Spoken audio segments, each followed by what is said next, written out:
आज महाराज से भेंट होगी, पर उनसे क्या बात करेंगे?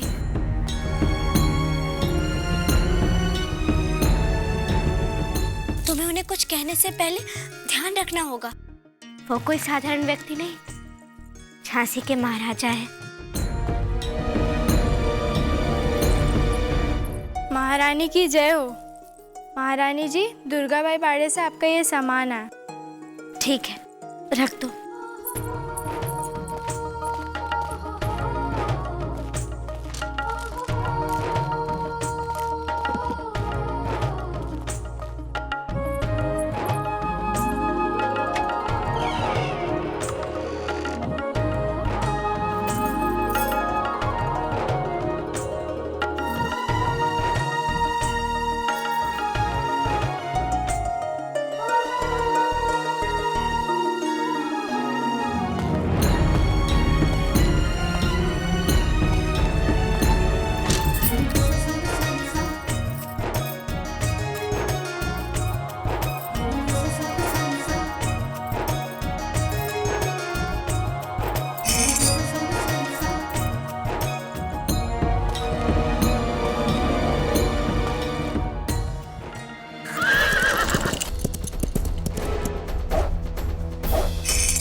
हम महाराज को अपने जीवन के इन सभी वाक्यों से परिचित कराएंगे।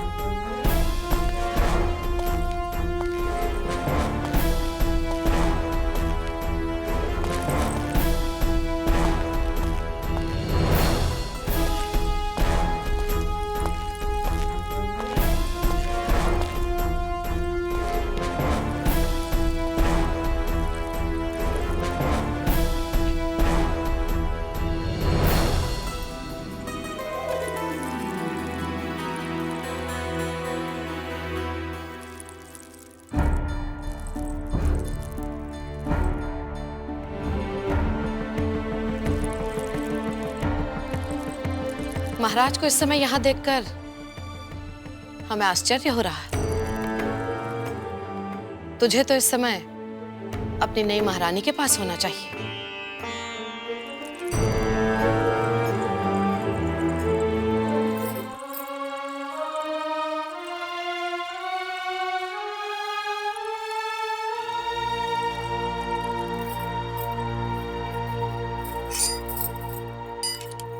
हम जानते हैं कि आप अपने रावबा से रुष्ट क्यों हैं। हम आपसे बिना पूछे मोरपंत जी को आमंत्रित करने के लिए गए थे, क्योंकि केवल इसलिए नहीं कि वो महारानी के पिता है। पुणे से लेके काशी तक उनके पांडित्य की चर्चा है, और आप ही ने सिखाया था कि झांसी नरेश को विद्वानों का सम्मान करना चाहिए। इसका अर्थ यह नहीं कि हमारी दृष्टि में आप महत्वहीन हैं।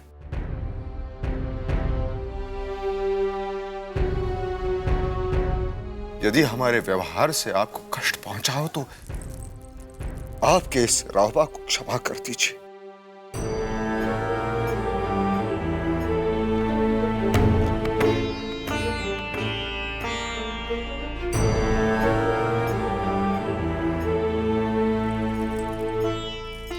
क्षमा मांगने की कोई आवश्यकता नहीं है रावबा। अभी अभी तेरा विवाह हुआ है, वो बेचारी वहां अकेली होगी। तुझे बहू के पास होना चाहिए।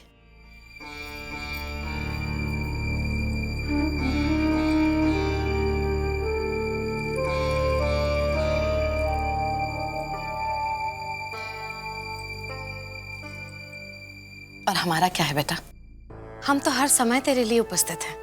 परंतु आप उस अवसर पर नहीं थी जहां आपके परामर्श की हमें अत्यंत आवश्यकता थी। बता, क्या समस्या है?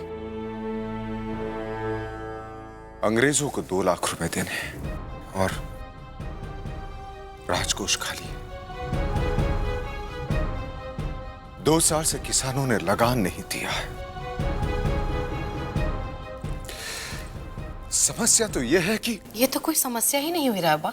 जिस तरह से तू कठिनाई के समय में पिता बनकर अपना कर्तव्य निभाता है, उसी तरह से बेटा प्रजा को भी तेरे कठिन समय में पुत्र धर्म निभाना चाहिए। आपने तो एक पल में हमारी दुविधा दूर कर दी। परंतु रावबा, हमारी दुविधा क्या है ये तो जानता है।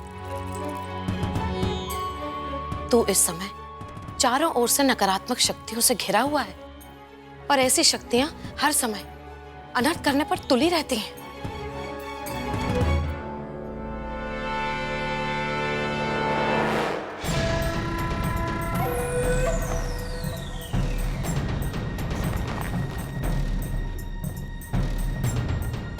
Your excellency.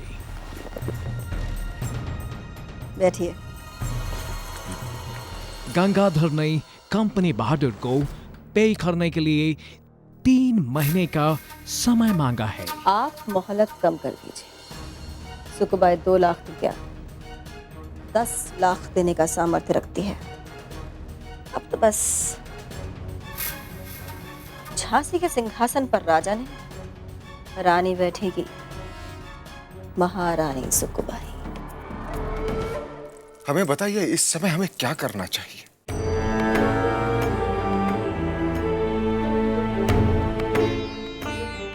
रावबा, इन नकारात्मक शक्तियों से छुटकारा पाने के लिए तुझे तुरंत गुरुजी महाराज की शरण में जाना होगा। परंतु रावबा, इस समय ये संभव नहीं है बेटा। वो क्या सोचेगी कि जिसकी प्रतीक्षा वो कर रही है उसका पति कहीं और है।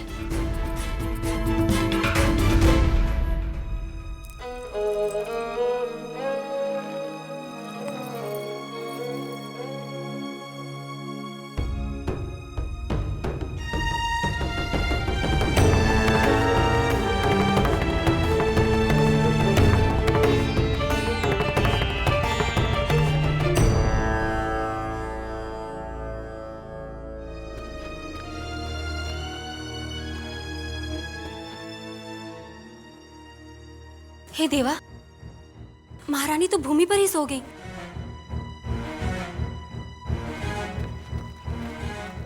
नहीं मैत्री,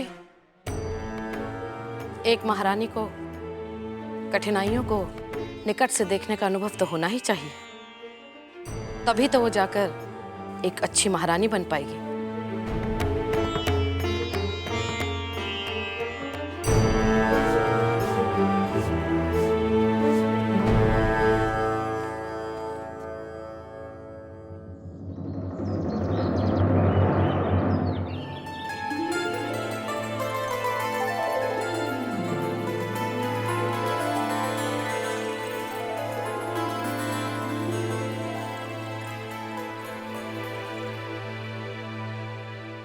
हे देवा, सुबह हो गई। सारी रात हम यही सोते रहे। हे देवा, यदि महाराज को प्रणाम। महारानी जी, आपके स्नान के लिए स्नागृह तैयार है। मुंदर, क्या कल रात को महाराज हमारे कक्ष में आए थे? कहीं ऐसा तो नहीं हमें सोते देखकर वो चले गए हो? मुंदर, हमें अभी उनके कक्ष तक ले चलो।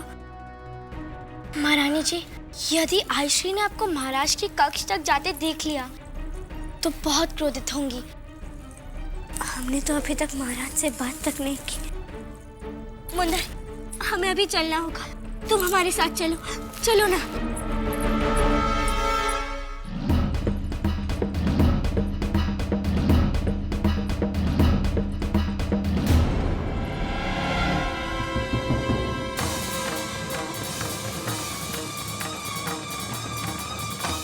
रावबा, अपना ध्यान रखना। हमें बहुत दुख हो रहा है कि तुम बहू को इस तरह से छोड़कर जा रहे हो मठ के लिए। परंतु क्या करे बेटा, गुरुजी से मिलना भी तो आवश्यक है। महारानी की देखभाल के लिए आपसे योग्य और कौन हो सकता है आयश्री? कल से हम चिंताग्रस्त थे, परंतु आपके मार्गदर्शन ने आधा तनाव तो यही समाप्त कर दिया। हमें आज्ञा दीजिए, हमें मठ के लिए प्रस्थान करना है। रावबा, बहू से नहीं मिलेगा? आप हमारा उन्हें संदेश दे दीजिए। हे देवा, इसका अर्थ है कि महाराज इसी कारण हमसे रात में नहीं मिल पाए और अब तो रात में मिलेंगे भी नहीं। जीते रहो।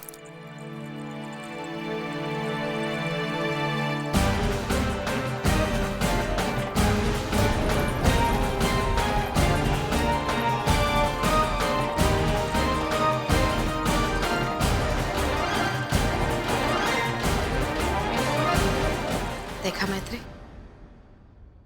कितनी आसानी से दोनों को अलग भी कर दिया और किसी को आभास भी नहीं हुआ।